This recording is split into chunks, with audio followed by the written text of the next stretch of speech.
Warfare, যে ওয়ারফেয়ারটার মধ্যে কোনো কন্ট্রোল ছিল না। It's like a headless chicken, মানে কে কাকে মারছে, গভর্নমেন্টের diplomacy was completely at stake, মানে কেউ কারোর কথা শুনছে না। ইরানের দুটো গোষ্ঠী ছিল, একটা গভর্নমেন্ট ছিল, একটা ওদের যে গভর্নমেন্ট ছিল, সো ওদের মধ্যে কনফ্লিক্ট ছিল। ইউএসএর ডকট্রিনটা ক্লিয়ার ছিল না কোথা থেকে কী করবে। অ্যাজ ইউ নো, আপনার কাতারটা একটা সেন্ট্রাল কমান্ডের মধ্যে পড়ে, ওখান থেকেই পুরো প্ল্যানিং এবং এটা হয়। যুদ্ধের তৃতীয় দিনেই ওদের সবচেয়ে বড় যে স্যাটেলাইট এই রুমটা ছিল, সেটা যেটা দিয়ে ওরা কন্ট্রোল করতো পুরো মিডল ইস্টে, ওখান থেকে পুরো মিডল ইস্টের আকাশটা দেখা যায় বা ফুল হরাইজেনটা, ওটাকে ডিস্ট্রয় করে দেয় একটা সাধারণ $30,000 একটা তোমার ড্রোন দিয়ে। ছোট্ট ছোট্ট ড্রোন এসে ওরা একদম ওদের যে ঘাঁটিগুলো ওখানেই বেড়েছে। সো অ্যাজ সাচ কাতারে ওরা কিন্তু সিভিলটাকে একদমই টার্গেট করে দিল। ওরা targeting only the US base. Behavioural সায়েন্সে একটা জিনিস আছে, ফাইটিং ফর দ্য কজ। হ্যাঁ, আর এরা যারা যুদ্ধ করছে, এই আমেরিকান বলো বা এরা করছে, they are working for the government, working for the money, but this people are fighting for cause, country cause, একটা আমার দেশ বাজানো। এরা যে করে হোক যা খুশি করছে, এক একটা ট্রেন খুলছে, ওখান থেকে মারছে, পরের মুহূর্তে ট্রেনটাকে বন্ধ করে they are moving out another, খুঁজে পাচ্ছে না। But it's the war for the economy, mostly তুমি যদি ক্রুড ভাষায় বলো, it's the war for the oil and gas. Strategical লোকেশনে ইরান অলওয়েজ আপার হ্যান্ড, আর that is the right of theirs. ওমানের যে পার্টটায় ঢুকছো না যখন, তুমি almost you have gone out of Hormuz, ঠিক আছে? হ্যাঁ, ওখান থেকে তুমি ম্যানেজ করে বেরিয়ে যাবে। কিন্তু ইরানের কন্ট্রোল যেটা, ওই সময়টা কিন্তু তুমি ইরানকে ছেড়ে কিছুতেই হরমুজে কিছু করতে পারবে। তুমি তো একটা ইসলামিক কান্ট্রিতে আছো, একটা ইসলামিক কান্ট্রিতে 27 বছর ধরে আছো, তোমার অভিজ্ঞতা রাখবে কাতারের ক্ষেত্রে? আমি এত বছর আছি, আমি কোনোদিন নামাজের আওয়াজ পাইনি। তুমি পেয়েছিলে যে তুমি এদিকে 1 মাস ছিলে? যদি কোনোদিন World War III ভাবো, ওটা কিন্তু জলের জন্য হবে। 200টা ডিস্যালিনেশন প্ল্যান্ট চায়না এখন থেকে বানাচ্ছে। ওরা একটা চ্যানেল বানিয়েছে, like a river, from north two south, জলটাকে নিয়ে আসার জন্য। আজকে তুমি দেখছি ইন্ডিয়ার ওয়ারফেয়ার, সিঁদুরের মধ্যে জলটা কেউ ঢুকে আসছে, দুজনেই জল নিয়ে খেলতেছিল। বুঝতে পারছো জল কোন জায়গায় যাচ্ছে? ইসলামিক যে এই টেরোরিস্ট গ্রুপগুলোকে ইরান দীর্ঘদিন ধরে তো করেছে, নিজের বাঁচার জন্য করেছে। কিন্তু এটা আমি সাপোর্ট করছি না করাটা। হ্যাঁ, কিন্তু এটা আমি বলছি না যে খুব ভালো কাজ করেছে, আমি বলছি স্ট্র্যাটেজিক দিক থেকে, মানে ডোন্ট টেক মি রং। আমি এইখানে জায়গায় বসে ইরানকে করছি, আমি জাস্ট বলছি কি সামান্য চিন্তাধারাতে কীভাবে ওরা হ্যান্ডেল করেছে, পুরো পৃথিবী ওদের এগেছে অলমোস্ট। হ্যাঁ, কিন্তু আমি কী করে হ্যান্ডেল করবো এদের? আজকের দিনে তুমি যদি বলো যুদ্ধটার ফলাফল কী, সবাই বলে 50-50। অনেস্টলি আমি যদি বলি। নমস্কার, আমি অনির্বাণ চট্টোপাধ্যায়, বাংলায় আপনাদের সবাইকে স্বাগত। আজকে আমার অতিথি সঞ্জয় রায়চৌধুরী। সঞ্জয় দা বলেই আমি বলবো। সঞ্জয় দা থাকেন হচ্ছে কাতারের রাজধানী দোহায়। আমার সঙ্গে আলাপ হয়েছিল ঠিক 4 বছর আগে, যখন বিশ্বকাপ ফুটবল হচ্ছে, তখন আমি কাতারে গেছিলাম এবং তখন তার সঙ্গে আলাপ হয়। সঞ্জয় দা ব্যবসায়ী, কাতারে ব্যবসা করেন। আমি বলতে পারি যে একই সঙ্গে উদ্যোগপতি, বিভিন্ন রকম প্রতিষ্ঠানের সঙ্গে জড়িয়ে রয়েছেন এবং একই সঙ্গে কোথাও একটা বুকে কলকাতাকে নিয়ে বাস করেন। গত 6টা মাস বলবো না, 4-5টা মাস কাতার বা মধ্যপ্রাচ্যের কী অবস্থা আপনারা সবাই জানেন। সঞ্জয়দার সঙ্গে আমার বিভিন্ন সময় কথা হয়েছে, দেখেছি যে কীভাবে, বা জেনেছি যে কীভাবে তারা একটা অ্যাংজাইটি নিয়ে ওরা প্রত্যেকটা মানুষ সেখানকার বেঁচেছিলেন, গোটা মধ্যপ্রাচ্য বেঁচেছিল সেই সময়টা, স্ট্রাগল করেছিল সেই সময়টা। এখন হয়তো পরিস্থিতিটা একটু বেটার হয়েছে। অনেক দিন পর সঞ্জয় দাও কলকাতা শহরে আসতে পেরেছেন এবং আজকে আমাদের আলোচনাটা মূলত এই বিষয়টা নিয়ে, যে এই যে মধ্যপ্রাচ্যের যে পরিস্থিতি, যে অস্থির পরিস্থিতি, ইসরায়েল ইরানের যুদ্ধ, একই সঙ্গে আমেরিকার পার্টিসিপেশন, সব মিলে সেখানকার যে রাজনীতি, সেখানকার যে কূটনীতি বিভিন্ন দেশগুলোর, সেখানকার অর্থনৈতিক, তেলকে নিয়ে, এই যে তেল, খনিজ সম্পদ তেল, সেটাকে নিয়ে সেখানকার অর্থনীতি বা যে রাজনীতিটা চলে, সব কটা বিষয় নিয়ে আজকে আমরা আলোচনা করব। আমাদের অতিথি Sanjay Roychowdhury. Sanjay da, thank you so much. হ্যাঁ, তোমার সঙ্গে আমার এটা সেকেন্ড ইন্টারভিউ। প্রচুর কথা হয়, কিন্তু সেকেন্ড ইন্টারভিউ একটা হয়েছিল কাতারের অ্যাসপায়ার স্পোর্টস কমপ্লেক্সে দাঁড়িয়ে আমরা আলোচনা করেছিলাম কাতারের খেলাধুলো নিয়ে। কারেক্ট। হ্যাঁ, আজকে আমরা আলোচনা করছি কাতার অবশ্যই রয়েছে, তার সঙ্গে গোটা মধ্যপ্রাচ্যটাই রয়েছে নিশ্চয়ই। তো এই যে লাস্ট 3-4 মাস তো খুব খারাপ গেছে বোধ হয়। খুব স্ট্রাগল করা হয়েছে, মানে চারিদিক থেকে সব কিছুই খুব স্ট্রাগল করেছি আমরা, মানে শারীরিক দিক থেকেও খুব স্ট্রেসফুল গেছে এবং প্রচুর আমরা দেখেছি যেটা একটা ওয়ারফেয়ার, যে ওয়ারফেয়ারটার মধ্যে কোনো কন্ট্রোল ছিল না। It's like a headless chicken, মানে কে কাকে মারছে, গভর্নমেন্টের diplomacy was completely at stake, মানে কেউ কারোর কথা শুনছে না। ইরানের দুটো গোষ্ঠী ছিল, একটা গভর্নমেন্ট ছিল, একটা ওদের যে গভর্নমেন্ট ছিল, সো ওদের মধ্যে কনফ্লিক্ট ছিল। ইউএসের ডক্ট্রিনটা ক্লিয়ার ছিল না কোথা থেকে কী করবে। অ্যাজ ইউ নো, আপনার কাতারটা একটা সেন্ট্রাল কমান্ডের মধ্যে পড়ে, ওখান থেকেই পুরো প্ল্যানিং এবং এটা হয়। যুদ্ধের তৃতীয় দিনই ওদের সবচেয়ে বড় যে স্যাটেলাইট এই রুমটা ছিল, সেটা যেটা দিয়ে ওরা কন্ট্রোল করতো পুরো মিডল ইস্টে, ওখান থেকে পুরো মিডল ইস্টের আকাশটা দেখা যায় বা ফুল হরাইজেনটা, ওটাকেই ডিস্ট্রয় করে দেয় একটা সাধারণ $30,000 একটা তোমার ড্রোন দিয়ে। তাতে ইরান করে এটা কোথায় ছিল? এইটা কাতারে ছিল, কাতারে সেন্ট্রাল গভর্নমেন্টের মধ্যে ছিল। ওটা ধ্বংস করাতে the third eye of US যেটা বলা, যেটা দিয়ে পুরো গালফ কন্ট্রোল করতো ওরা, ওইটা পুরো ধ্বংস হয়ে ওটা কন্ট্রোলের বাইরে চলে যায়।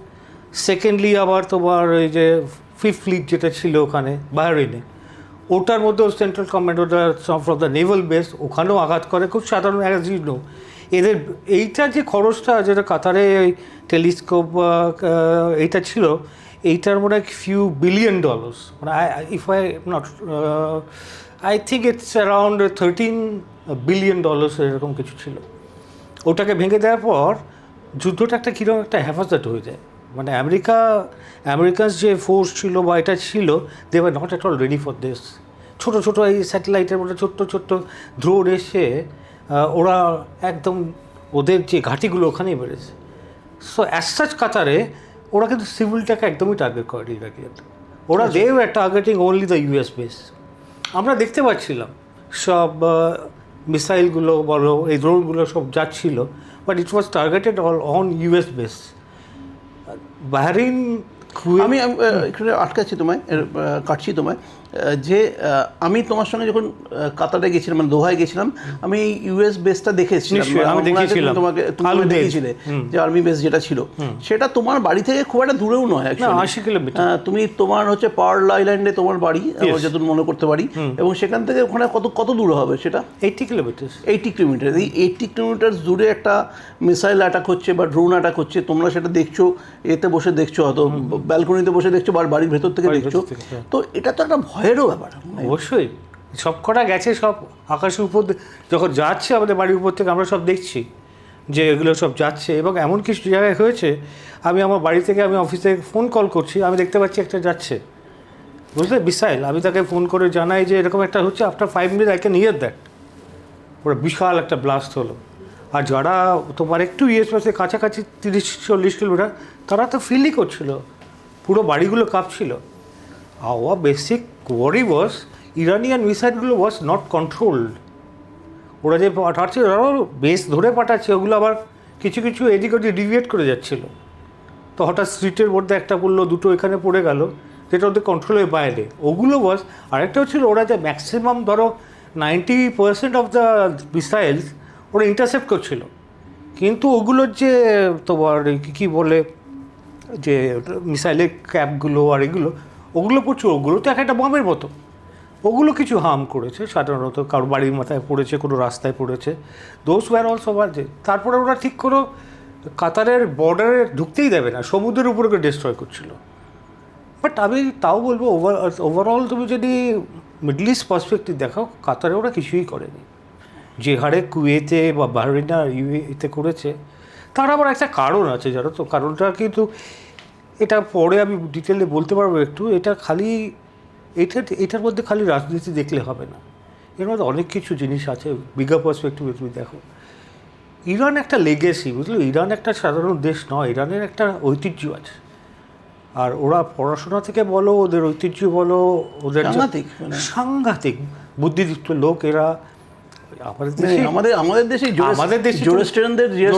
পার্সিয়ান বলে কত কত কন্ট্রিবিউশন না পুরোটাই দেওয়া বলো, টাটা থেকে আরম্ভ করে যত পার্সি দেখো সবখানেই দে। আর সবচেয়ে আমি তোকে একটা ইনফরমেশন বলে রাখি, তুমি যে কমিউনিটি হিসেবে দেখো, the highest number of billionaires are within this পার্সিয়ান্স।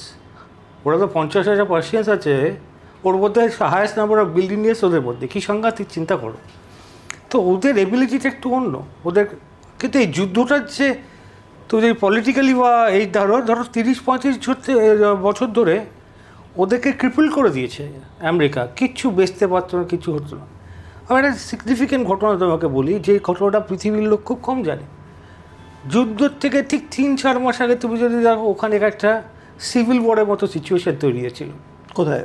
ইরানে, বিশেষ করে তেহরানে। সবাই unrest, civil unrest. It has nothing to do with the government or anything. সবাই এটা নাম দিয়েছে, বিবিসি কভার করেছে, এরা ক্ষিপ্ত হয়ে গেছে এই রেজিমের উপরে, সব কিচ্ছু না। আমি তোমাকে বেসিক বলি, কারণ আমি মিডল ইস্টের যত এই যে ওয়াটার ম্যানেজমেন্টটা, এটা আমি দেখি, আমার কোম্পানি দেখে।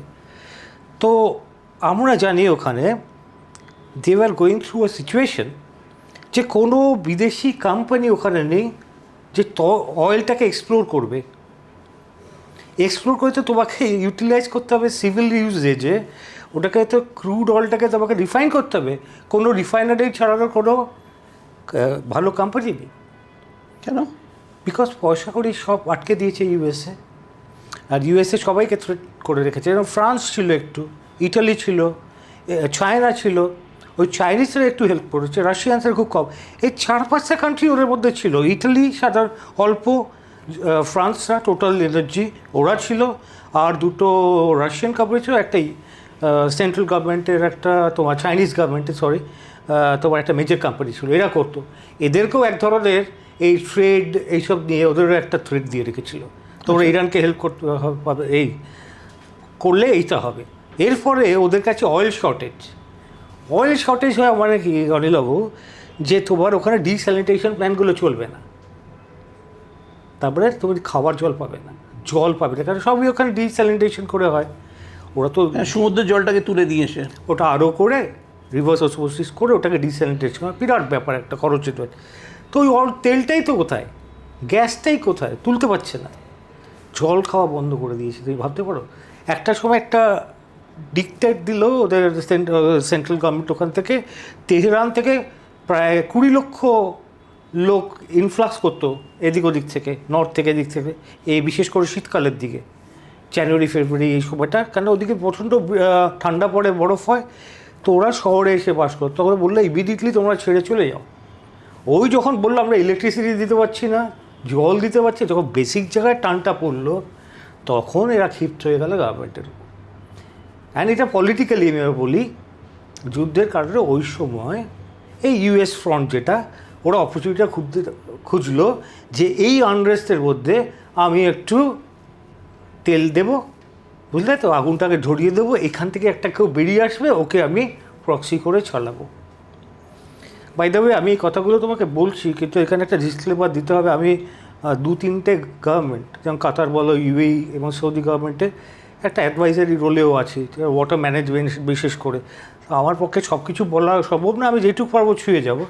তো ওদের ইন্টেনশন ছিল এইটা, ওরা একটা রেজিম চেঞ্জ করতে চাইছে, কিন্তু থ্রু ওখানে একটা সব জায়গায় দেখে না একটা রেভলিউশন থেকে হয়েছে, আমরা কিছু করে দিই, ওইটা চেষ্টা করেছিল। কিন্তু ওখানে লোকজন যখন হয়, আর তুমি তো রিলিজিয়াস ব্যাপারটা ওদের জানো, ওরা একটা দিকে সরে যায়। যখনটা যুদ্ধটা চালু হয়, দ্য গভর্নমেন্ট আর ওদের যে ইরানিয়ান গার্ড যেটা আছে, ওরা সব কিন্তু একসঙ্গে হয়। কিন্তু কিছু ডিপ্লোম্যাটিক ডিসিশন, যখন যুদ্ধটাকে একটু থামানোর চেষ্টা হচ্ছে, গভর্নমেন্ট একটা দিকে ডিসিশন নিচ্ছে, ঠিক আছে তোমাদের কিছু করবো না, বাট ওই গার্ডরা তখন বলছে না, এদেরও মারবো। ওই জায়গায় একটা কনফ্লিক্ট এসে যায়, বাট ওরা একটা টিম হয়ে গেছিলো। সো যেটা ওরা ইউএস অপরচুনিটি খুঁজতে চেয়েছিল, ওটা কিন্তু বুমেরাং করে গেছে। ওই রিভলিউশনটা হয়নি, ওখান থেকে কেউই উঠে আসেনি, সবাই গভর্নমেন্টকে সাপোর্ট করেছে, সবাই কন্টিনিউ যুদ্ধ। আর আজকের দিনেও তোমাকে বলি, মেজরিটি দে আর এগেনস্ট ইউএস। হয়তো ইউএস রেজিম আর একটা বোধ হয় হলো যে এই যে স্কুলে যে বাচ্চাগুলো 150টা বাচ্চাকে মারা হলো, দ্যাট ওয়াজ হিউম্যানিটেরিয়ান একটা ওটা হিউম্যানিটেরিয়ান ক্রাই, ওটা অল ওভার দ্য ওয়ার্ল্ড হয়েছিল, বিশেষ করে চারিদিকে এটা হয়েছিল। আর আবার একটা জিনিস খুব মানে এই জিনিসটা বলাটা মুশকিল, তাও বলছি, একটা রিলিজিয়াস ওয়ার তো ওখানে কন্টিনিউ করে শিয়াই সুন্নি, ওটা কিন্তু এখনও আছে। আরেকটা জিনিস যেটা ট্রিগার করেছিল ইরানের পক্ষে খারাপ, মিডল ইস্টে যত বড় বড় বিজনেসম্যান আছে, ধরো বড় বড় যারা, তারা কিন্তু সব ইরানিয়ান, সব ইরানিয়ান। আজকে UAE is mostly control by Iranian, Qatar mostly control by Iranian businessman. আচ্ছা, হ্যাঁ সব। এবার এখানে টাকা পয়সাগুলো আস্তে আস্তে ইউএস বন্ধ করে দিল, যেটা আমি জানি অ্যারাউন্ড ইউএসএ কাতারে অ্যারাউন্ড $680 বিলিয়ন আটকে দিল। তো ক্যাশ ফ্লোটা বন্ধ হয়ে গেল। বাহরিন তো প্রচুর টাকা ওখানেও বিজনেসে আসে। কুয়েতে আছে, কুয়েতে একটু বেশি মারছে, কেন কুয়েতে একটা বিশাল বড় আর্মি আছে, ওদের কন্টিনজেন্ট রেখেছে এখন, আর ওখান থেকে ওই কন্টিনজেন্টগুলোকে এদিক ওদিক পাঠায়। কাতারের যে বেসটা ছিল, কাতার বলেছিল we will not allow you to use our base, তো ওরা মোটামুটি যত ফ্লাইট টাইট সরিয়ে দিয়েছিল, গুম আইল্যান্ডে পাঠিয়ে দিয়েছিল অনেক দূরে। বাট আজকের দিনে যে সিচুয়েশনটা হয়েছে, এই যে বিজনেসম্যানগুলো রয়েছিল, এরা প্যাসিভভাবে ওই লোকাল গভর্নমেন্ট, যেমন কাতার গভর্নমেন্টের সঙ্গে একটা ব্যাকডোর নেগোসিয়েশন করছিল, বুঝতে পারছো। বাট এদের সঙ্গে কিন্তু যুদ্ধে ইউএসএতে কোনো সম্পর্ক ছিল, এদের জোর করে একটা যুদ্ধ দেয়, ধরো কত কিলোমিটার, 1000 কিলোমিটার ধরে ইউএসএ, ওর যুদ্ধের মধ্যে এরা কিন্তু প্যাসিভলি ঢুকে পড়লো, এরা মারটা খেলো। এরা কিন্তু ইরানের সঙ্গে ওরকম না, ইরানের সঙ্গে একটা ডিস্টেন্স রাখে ওরা বেশ কিছু, বাট গুড রিলেশনশিপ। কাতারের সঙ্গে তো খুবই ভালো রিলেশনশিপ।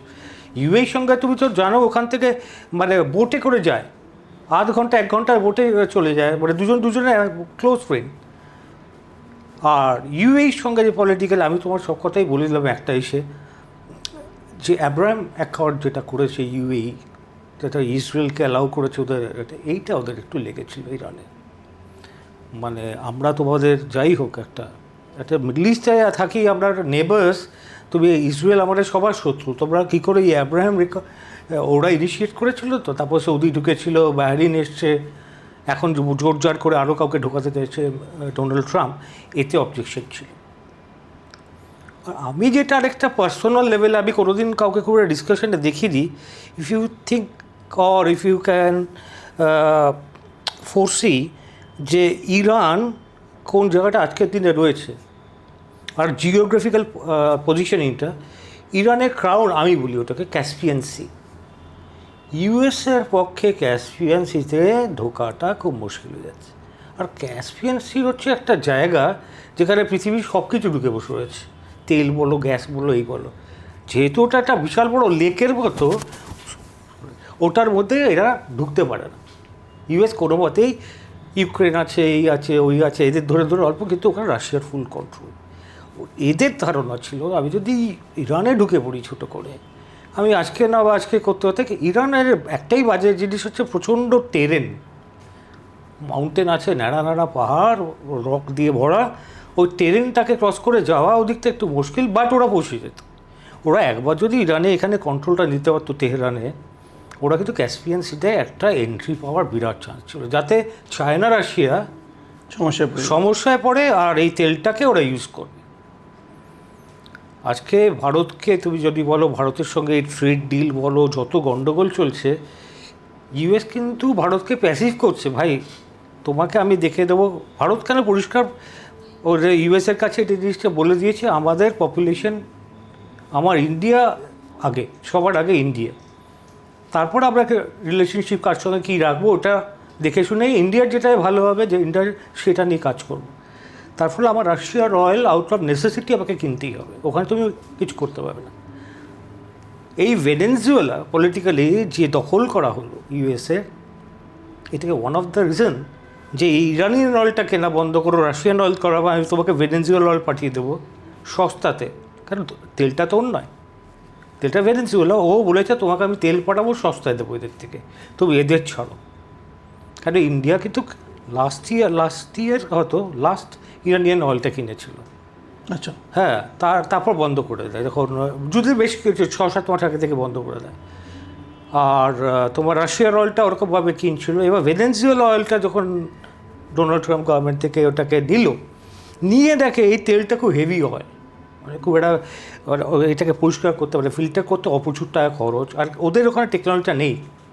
এই টেকনোলজিটা আবার সবচেয়ে ভালো আমাদের কাছে আছে রিলায়েন্সের কাছে, জামনগরের কাছে।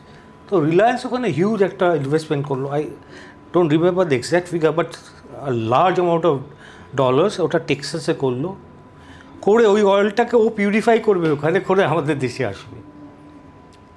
তো এই যে ব্রডার পার্সপেক্টিভ তো দেখো না, এটাকে যে তোমাকে কেউ ওরা দেখবে না, সবাই ওভারঅল একটা এক্সপ্লেন করবে। তো ছোটো ছোটো এই সব কিছু নিয়ে দেখো গিয়ে এই দেশটাকে মারলো। এই দেশটাকে কিন্তু ক্রিপল করে রেখেছে ফর লাস্ট 35 ইয়ার্স। আর এরা তুমি ভাবছো এরা যে তোমার এই ছোটো ছোটো 35,000 40,000 টাকা দিয়ে ড্রোন বানানো বলো বা মিসাইল এখান থেকে রাশিয়া থেকে চায়না থেকে করলো, they are doing it for last 35 years. আমি পার্সোনালি একটা মিশনে গেছিলাম রাশিয়াতে, ওদের দেশে এই ক্যাটারপিলার কিছু ঢুকতে দেয় না, ওই বড় বড় ইকুইপমেন্ট। তো রাশিয়াতে একটা কোম্পানি আছে প্রোম ট্র্যাক্টর বলে, ওটা গভর্নমেন্ট অফ রাশিয়া। আমি গিয়ে অবাক, ওখানে যত বড় বায়ার এসছে সব ইরানিয়ান অ্যান্ড সিরিয়ান, ওরা বিলিয়ন্স অফ ডলার্স সব দিচ্ছে। তা আমি জিজ্ঞেস করলাম এগুলো কী? বলছে সব আমরা ইনফ্রাস্ট্রাকচার ডেভেলপ করছি, আমরা তো বসে থাকতে পারবো না। আমেরিকার ওই সব বড়ো বড়ো হেভি ইকুইপমেন্টস আমরা যেগুলো কিনেছি তার এমনকি স্পেয়ার পার্টস পাওয়া যায় না, আমাদের অ্যালাউ করে না কিনতে। তো আমরা বসে থাকলে না, ওদের রেখেছি, তো আমাদের ফাইটটাকে জারি রাখতে হবে। ওই কিনে ওরা পুরো নর্থ থেকে সাউথ অব্দি সব ব্যবস্থা করে রেখেছিল। আর আজকের দিনে তোমাকে একটা বলি, যদি মিডল ইস্ট ভার্সেস ইরানকে তুমি ধরো, other than US, middle east দাঁড়াতে পারবে না ওদের কাছে। ওরা এত ডেভেলপ করে নিয়েছে, এত ডেভেলপ করেছে, এদের কাছে সব আর্মস আছে। দেখো একটা ম্যানেজমেন্টে, একটা বিহেভিয়ারাল সায়েন্সে একটা জিনিস আছে, ফাইটিং ফর দ্য কজ। হ্যাঁ, আর এরা যারা যুদ্ধ করছে, এই আমেরিকান বলো বা এরা করছে, they are working for the government, working for money, but this people are fighting for cause, country cause, একটা আমার দেশ বাঁচাতে হবে। এরা যে করে হোক যা খুশি করছে, এক একটা ট্রেঞ্চ খুলছে, ওখান থেকে মারছে, পরে মুহূর্তে ট্রেঞ্চটাকে বন্ধ করে they are moving out another, খুঁজে পাচ্ছে না। আমেরিকা, আমি বলছি কেন, হোপফুলি যুদ্ধটা বন্ধ হয়ে যাবে, ও মানে পাগল হয়ে গেছিলো। ওরা কোথায় ঘুরছে, ঢুম করে একটা ছোট্ট মিসাইল মারলো, একটা বড় ফ্লাইট পড়ে গেল, আর কিছু $1 মিলিয়ন শেষ, কিচ্ছু নেই ওদের হাতে বানানো কিছু এই দিয়ে। ইসরায়েলকে তো চূর্ণ করে দিয়েছে বোধ হয়। ইসরায়েলটাকে চূর্ণ করে দিয়েছে, ইসরায়েল নেভার জীবনে ও কোনোদিন অ্যান্টিসিপেট করেনি ইরানের কাছে এত ভলিউমে আছে। ইট ওয়াজ কমপ্লিটলি আন্ডারগ্রাউন্ড। আর ওদের যে ওদের রিচটা বলছিল যে কেউ এত দূর মারবে, কেউ ভাবতেও পারে এটাকে। এর পেছনে রাশিয়ার প্রচণ্ড বড় হাত আছে, আর চায়নার তো প্রচুর, রাশিয়া বেশি বলতে পারে। ইসরায়েলের সঙ্গে ইরানের এই গণ্ডগোলটার কারণটা কি? এটা কি হামাসকে ওরা সাপোর্ট করেছিল তাই? দেখো বলে যাবো, এই কোয়েশ্চেনটার মধ্যে না একটা ব্রডার পার্সপেক্টিভ আছে। ইরান জানতো যে আমাদের দেশটা টার্গেটেড, মিডল ইস্টের যে কটা দেশ আছে, বিকজ এগেন আমি সেড রিলিজিয়াস। সেকেন্ড থিং, ওরা বুঝতে পেরেছিল যে আমরা ইরান যদি লড়তে যাই, আমাদের জিওগ্রাফিক্যাল টেরিটরির মধ্যে ইজ ইম্পসিবল। আমরা একটা কর্নার দেশ, আমাকে ঘিরে রয়েছে মিডল ইস্ট, ইসরায়েল বসে রয়েছে একদিকে মাথার উপরে, ঠিক আছে। ওরা করেছিল 3-4টে ফ্রন্ট খুলে ফেলেছিল বিভিন্ন দেশে, বিভিন্ন ছোট বিভিন্ন কিছু নাম টাম দিয়ে এক একটা জায়গায় বন্ধ করেছিল। যে লেবাননে তুমি যদি এয়ারপোর্ট বেরুটে নামো, হিজবুল্লাহকে সাপোর্ট করে, হিজবুল্লাহ, তুমি বেরুটে গেছো কিন্তু আমি জানি না, বেরুটে তুমি যদি নামো, বেরুট এয়ারপোর্ট থেকে 15 মিনিটের একটা ড্রাইভ, ওখানে বলে কোনো কিছু না, কাঁচ নামাবেন না, কিছু নামাবেন না, তুমি দেখবে মিলিটারি দিয়ে ঘেরা রাস্তাটা, তোমাকে ওই এরিয়াটা যত পারে তত তাড়াতাড়ি গাড়ি চালিয়ে বেরিয়ে যেতে হয়। বোথ সাইড হিজবুল্লাহ, লেবানিজ গভর্নমেন্টের কোনো কন্ট্রোল নেই কারোর মধ্যে, ঠিক আছে। ওই পকেটটা বানিয়ে রেখেছে to face directly with Israel, কারণ ওদের পক্ষে এই নেই। তো এই যে পকেটগুলো আছে, হিজবুল্লাহর পকেটগুলো বানিয়ে রেখেছে, এই ইয়েমেনে কিছু আছে, এখানে আছে, ওখানে, সৌদির উপর ইয়েমেন থেকে মারে, হিজবুল্লাহ মারে ইসরায়েলকে লেবানন থেকে, বুঝতে পারছো। এই যে পকেটটা এগুলো রেখেছে, পকেট ফোর্সগুলো রেখেছে ওরা, এগুলোকে ওরা অ্যান্টিসিপেট করতে পারেনি, এদের কাছেও এত পাওয়ারফুল। তুমি ইরান থেকে মারছে না, হিজবুল্লাহ দুম করে মেরে দিল, বুঝলে তো ওখান থেকে। তো দে হ্যাভ, তুমি বলো যে আজকের এই যে ইসলামিক যে এই টেরোরিস্ট গ্রুপগুলোকে ইরান দীর্ঘদিন ধরে তো করেছে, নিজের বাঁচার জন্য করেছে। কিন্তু এটা আমি সাপোর্ট করছি না করাটা, হ্যাঁ, কিন্তু এটা আমি বলছি না যে খুব ভালো কাজ করেছে, আমি বলছি স্ট্র্যাটেজিক দিক থেকে, ডোন্ট টেক মি রং, আমি এইখানে বসে ইরানকে করছি, আমি জাস্ট বলছি কি সামান্য চিন্তাধারাতে কীভাবে ওরা হ্যান্ডেল করেছে, পুরো পৃথিবী ওদের এগেছে অলমোস্ট, হ্যাঁ। কিন্তু আমি কি করে হ্যান্ডেল করবো এদের? আজকের দিনে তুমি যদি বলো যুদ্ধটার ফলাফল কি, সবাই বলে 50-50। অফিসিয়ালি তো বলা যায় না আজকের দিনে যুদ্ধ, আজকের যুদ্ধ অনেস্টলি অনিলাভ, আমি তো এরকম ডাইরেক্ট যুদ্ধের মধ্যে ছিলাম না, এটা মনে হচ্ছিলো বা ওই যে তুমি ওই যে সনি গেম খেলে না এরা, ওরকম টুক করে মারলো, ধুম করে আকাশের মধ্যে উড়িয়ে দিল, চোখের সামনে ভয় তো লাগছিল, কিন্তু দেখে ওরা হচ্ছে দিওয়ালি উৎসব চলছে, এই রকেট মারলো, মধ্যেখানে উড়িয়ে দিচ্ছে, দুটো একটা পড়ছে, এদিকে হচ্ছে। তো এই ওয়ারফেয়ারের ভেতরের জিনিসটা কি, ওখানে স্ট্র্যাটেজিক প্ল্যানিং, কার ফাঁক দিয়ে ওই এতগুলো ধরো আয়রন ডোম ইসরায়েল বানিয়েছে, ওর মধ্যে 4-5টা করেছে, 4-5টাই ধ্বংস করে দিয়েছে সব কিছু। একটা সময় ওয়ার্ল্ডকে চ্যালেঞ্জ করতো যে আবার আয়রন ডোমকে ইসরায়েল বলতো nobody can beat that, how India perform better in সিন্ধুদার iron dome. So thing is that তুমি আজকে যতই টেকনোলজি বলো, ইন্ডিজিনিয়াস সে জিনিস বানানো, মানে আমার যেটা দরকার, আমার পাশের আর্মিকে বা আমি আমার শত্রুকে কীভাবে ডিফিউজ করব, ওটা একটা ইন্ডিজিনিয়াস সিস্টেমই হয়। আজকে ইন্ডিয়া যে তোমার রাশিয়া থেকে S-400 কিনেছে, ওর মধ্যে কিন্তু নিজের অনেক কিছু ইনপুটস আছে, বুঝতে পারছো? তো এইটাই ইরান দেখিয়ে দিয়েছে। ছোট্ট ধরো 30,000 টাকার একটা, তারপরে ডলারের একটা ছোট্ট ড্রোন, খেলনা একটা ইসের মতো, ফ্লাইটের মতো, ওইটা এমন এফেক্টিভ হয়ে যাচ্ছে যে বিলিয়ন্সের ডলার তোকে ফেস করতে পারছে না ওদের ইকুইপমেন্টস। সো লিটারেলি, আর যখন ওরা কুয়েতের দিক থেকে ভাবলো ইনভেট করবে, এখানে কিছু লোককে নামাবে, প্যারাশুট করাবে, যেটা বলি গরিলা ওয়ার, মানে ফার্স্ট দিন যে প্ল্যান করেছে ইউএস, সেকেন্ড দে ড্রপড ইট, ওই টেরেনে আর ওদের যা লোকজন, ও বলেছে আমরা গিয়ে গরিলা ওয়ারে জিততে পারবো না। তো ওয়ারফেয়ারের যে চিন্তাধারাটাই পুরো চেঞ্জ হয়ে গেছে। So Iran war is very interesting, but it's not a war which anybody won till date, but it's a war for the economy. Mostly তুমি যদি ক্রুড ভাষায় বলো, it's the war for the oil and gas. পৃথিবীর সবচেয়ে বড় Qatar আর রো share করে নর্থ ফিল্ড, যেটা সাউথ অ্যান্ড নর্থে কাতার, হ্যাঁ। আর আমার বাড়িটা হচ্ছে একটা আইল্যান্ডের মধ্যে, তো ফার্স্ট টাওয়ারটা হচ্ছে আমার টাওয়ার, মানে ইরান থেকে কোনো কিছু ফার্স্ট উড়ে এলে আমি তো ফার্স্ট দেখতে পেতাম যে এই আসছে কিছু, মানে it was not at all thrilling.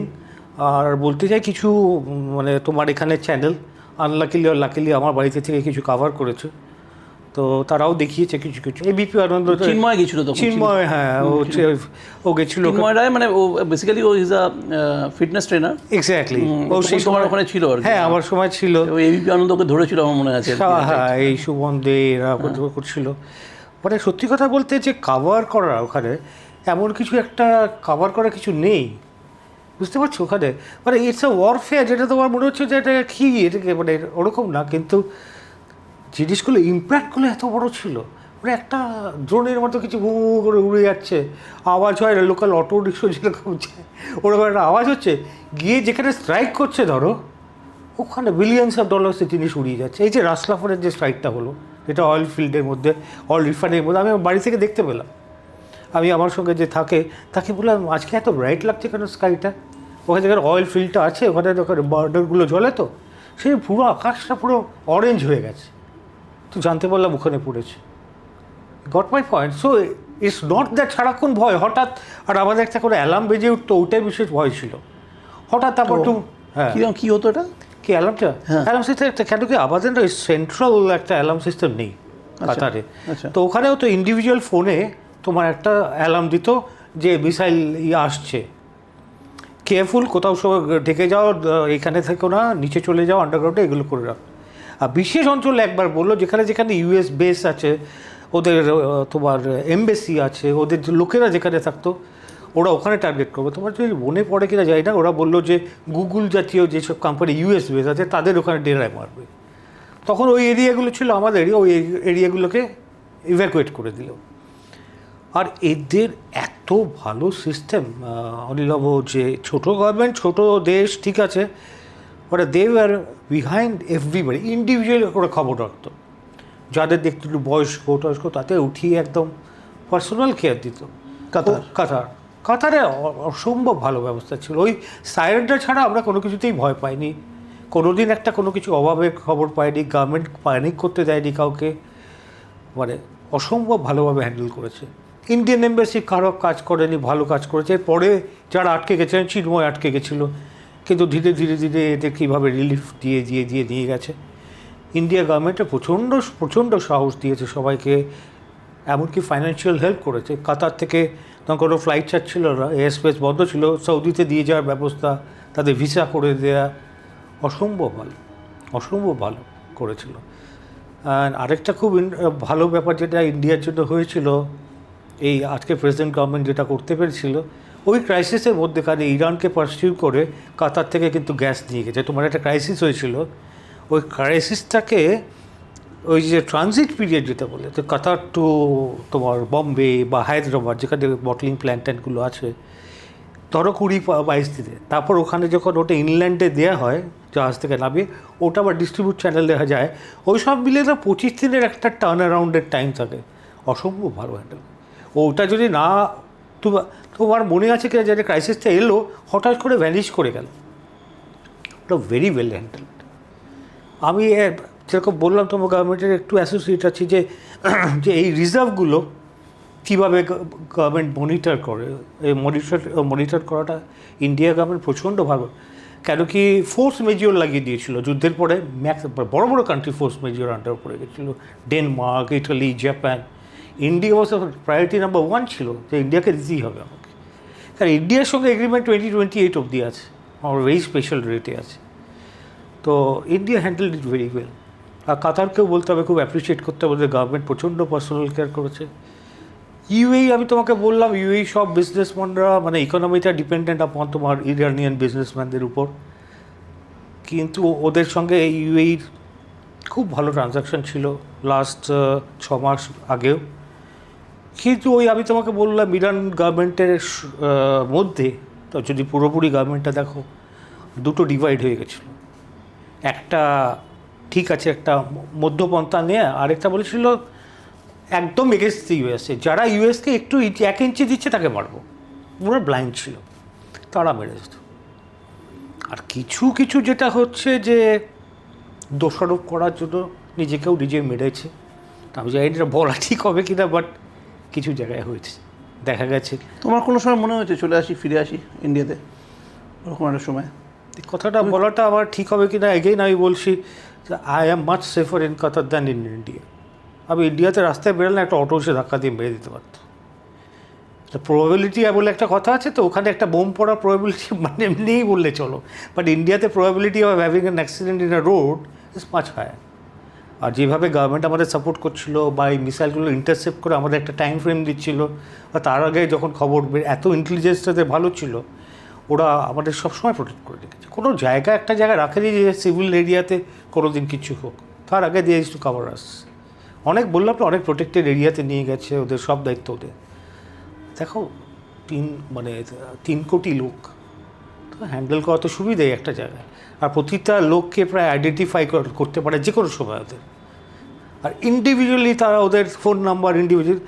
আবার একটা ছোট মানে আমাদের অফিস টিমের মধ্যে একটা ওয়াকি টকি আছে, যেহেতু আমরা দূর দিগন্তে কাজ করি ওখানে, তো ওই ওয়াকি টকির মধ্যে আমরা ওই সাইরেনটা পাচ্ছিলাম, আমাদের নোটিফাই করছিল যাদের সাইরেনটা আসছে না। ওই ওয়াকি টকির মধ্যে ঢুকে গিয়ে, আমরা নেটওয়ার্কে ঢুকে গিয়ে আমাদের বলছো তোমরা ব্যাক আউট করো, তোমরা যদি কোনো ইন্ডাস্ট্রিয়াল এরিয়াতে আছো। So they were taking care of us personally. তো তুমি ভাবতে পারো, আমি এমন একটা রিমোট জায়গা আছে যেখানে আমার ওয়াকি টকির সিগন্যাল ঢুকছে না, আর এখনও ইন্ডাস্ট্রিয়াল প্ল্যান্টে আছে, ওখানে আমার লক্ষ্যে ওরা ওখানে ওয়াকি টকির থ্রুতে ওদের নেটওয়ার্কের স্পেশালি ঢুকে গিয়ে বলে তোমরা ব্যাক করো, বা কোনো একটা সেফ সাইডে ঢুকে যাও। তো এই ধরনের ওরা মনিটর করেছে আমাদের। তো আমার কাছে কোনো অসুবিধা হয়নি ওখানে। আর লোকজনও দেখো তুমি খুব একটা পাবে না, but lot of people has utilize that time. ওদের স্কুল টুলগুলো ছুটিয়ে গেছিলো, তারা চলে এসছে এখানে। ওয়ার্ক ফ্রম হোম ছিল, তো অফিস যখন বন্ধ তারা এখানে চলে এসছে। একটা তো থাকেই, একটা চিন্তা তো থাকেই আর কি, টেনশনও থাকেই। সেটার চিন্তাটা থাকে, কিন্তু ওটাকে খুব সুন্দরভাবে অ্যাজ ইউ সে চিন্তা তো হবেই, কিন্তু চিন্তাটা বরং বাইরে থেকে ফোন এলে, বরং তুমি যখন ফোন করতে আমি একটু টেনশনে বেশি পড়ে যেতাম তোমার চিন্তা থেকে। হ্যাঁ বুঝতে, ও তাই নাকি, এত কিছু হচ্ছে নাকি। আমি আমার মামা বাড়ি থেকে ফোন আসছে, বলে স্টার আনন্দতে এত দেখাচ্ছে, ওখানে এত দেখাচ্ছে। আচ্ছা এবিপি আনন্দ শুটিং আমার বাড়ি থেকে হচ্ছে, আর তোমরা এত কনসার্ন হওয়ার কারণ নেই। তো সেটাই আমাকে বলতে হচ্ছে সব ক্ষেত্রে। তখন পরে বলছে না না তুই অর্ধেক বলিস এটা, but I am honestly telling you অত ওয়ারিসাম ছিল না। As I am telling you 5 মিনিটের জন্য 15টা মিসাইল গেল, 5খানা দৌড় শেষ, পরের দিন আবার কিছু এলে হবে। ইট ওয়াজ নট কন্টিনিউয়াস। আর আমরা কোনো কিছু ডিস্ট্রাকশন দেখতে পাচ্ছি না বা খবর পাচ্ছি না। অফ টার্গেট নয়তো ইন্টারসেপ্ট করে দিচ্ছে। সিভিলিয়ানদের উপর টার্গেটও করেনি, যেটা তুমি বললেন সেটাই একদমই নয়, একদমই নয়। আর কাতারের সঙ্গে দেশ শেয়ার ভেরি গুড রিলেশনশিপ। কাতার খুব মডেস্টলি কাজ করেছে এখানে। ইউএসকে খুব ঠান্ডাভাবে কন্ট্রোল করেছে যে আমার এরিয়াটাকে ইউজ করবে। কিন্তু এই যে গালফের এই দেশগুলোকে কেন ইউএসকে আর্মি বেস করতে দেওয়া হয়, মানে কোথায় একটা গিয়ে এটা লং স্টোরি কাট শর্ট। এটা 1972-তে সৌদি আরবিয়া শুরু করে প্রথম। আগে তো এটা ব্রিটিশ ইসে ছিল, টেরিটরির মধ্যে ছিল। প্রথম ইউএস কোম্পানি অ্যারামকোকে ওদের রাজা নিয়ে আসে বা এমির যে বা সুলতান নিয়ে এসে বলে একটা বড় রিফাইনারি আছে। Aramco US company, it's not a US মানে Saudi company operated by US. Aramco কোম্পানিটা ওয়ার্ল্ডের লার্জেস্ট কোম্পানি। ওরা ওদের ইউএস গভর্নমেন্টের সঙ্গে G2G টাস্ক হয় যে এখানে যত রিফাইনারি আছে অ্যারামকো চালাবে। আর আমার সঙ্গে অ্যারামকো খুব ভালো রিলেশনশিপ, পার্সোনাল লেভেলেও আমি প্রচুর কাজ করি ওদের।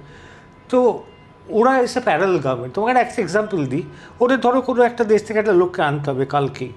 গভর্নমেন্টকে Saudi government as you know ওখানে একটু ট্রাভেলিংয়ের এইসব এন্ট্রিতে প্রবলেম হয়। তো ওখানে তুমি একটা অ্যাপ্লাই করে ভিসা 7 days লাগে। অ্যারামকো একটা চিঠি লিখে দিল ওদের লেটার, ওদের ডাইরেক্টর বা কেউ, এই লোকটিকে অ্যালাউ করা, ইমিগ্রেশন ওই চিঠিটা চেকে ছেড়ে দেবে। ক্যান ইমাজিন দ্যাট কোম্পানি কত ক্ষমতা। আমাদের রিলায়েন্সের মতো হ্যাঁ, রিলায়েন্সকে হয়তো তুমি ইমিগ্রেশনে অ্যালাউ করবে না, বাট জাস্ট অনেকটা, বাট ওরকম ক্ষমতা। But it's a parallel government. ওরা যা ধরো স্পেসিফিকেশন কিছু তৈরি করছে, that is overall being accepted. তো ওইটা আনে 72 সালে 70 সালে। ওইটা ডেভেলপ করতে করতে এবার আস্তে আস্তে ইউএসএ ঢুকে পড়ে।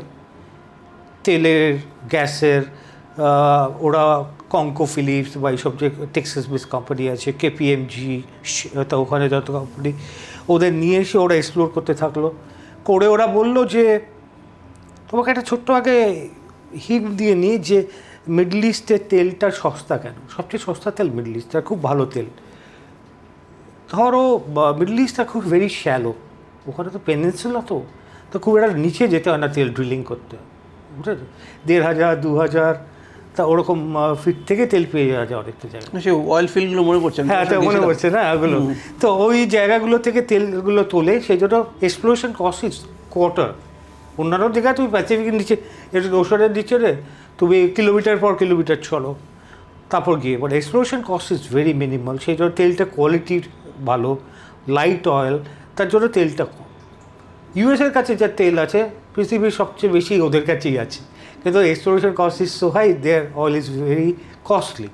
তো ওরা চাইছে তুলছেও না, ওরা বোধহয় স্টোর রাখছে, কিছু তুলছে না। না তুলছে তো ছেড়ে দাও, এটা আবার ওদের ডিপ্লোমেসি আর ইসের মধ্যে চলে যাচ্ছে, বা ওদের স্ট্র্যাটেজিক একটা রিজার্ভ রাখে টেক্সাসের ওখানে, মানে একটা লেক আছে যেখানে তেল রেখে দিয়েছে খালি, সব মিডল ইস্টের তেলগুলো নিয়ে নিয়ে রেখে দিচ্ছে ওখানে।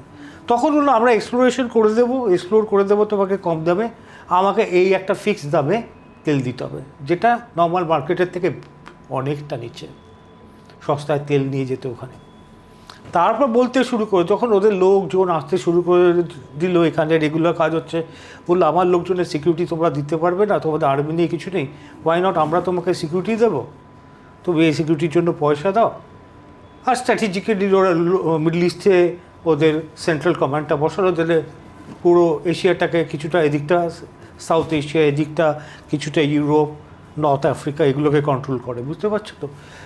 তো ওইটা একটা স্ট্র্যাটেজিক বিশাল বড় পয়েন্ট হলো, বিকজ নেভাল বেস হলো ওই জায়গাটায়। তারপরে আলুদের যেটা এয়ার বেস করলো, সেন্ট্রাল কমান্ড করলো। ধরো ইরাকের যুদ্ধ বলো, যে কোনো যুদ্ধে আমেরিকা লড়েছে, আফগানিস্তান, সব ওখানে। তোমার সাদাম হোসেনকে বলো, প্রথম যেদিন ধরা পড়লো সেদিনই নিয়ে এলো ওখানে, মানে আরেকটা ইউএস তৈরি করে ফেসে প্লিজ। তো mostly right now Saudi Arabia থেকে এর বড়ো পার্ট একটা কাতারে দিয়েছে, সৌদি আরবিয়াতে বেশ আছে, কুয়েতে বড় আছে, বাহরিনে নেভাল বেস আছে, ইউএইতে, ওমানে আছে, ওমানে অবশ্য ব্রিটিশ আর্মিও আছে।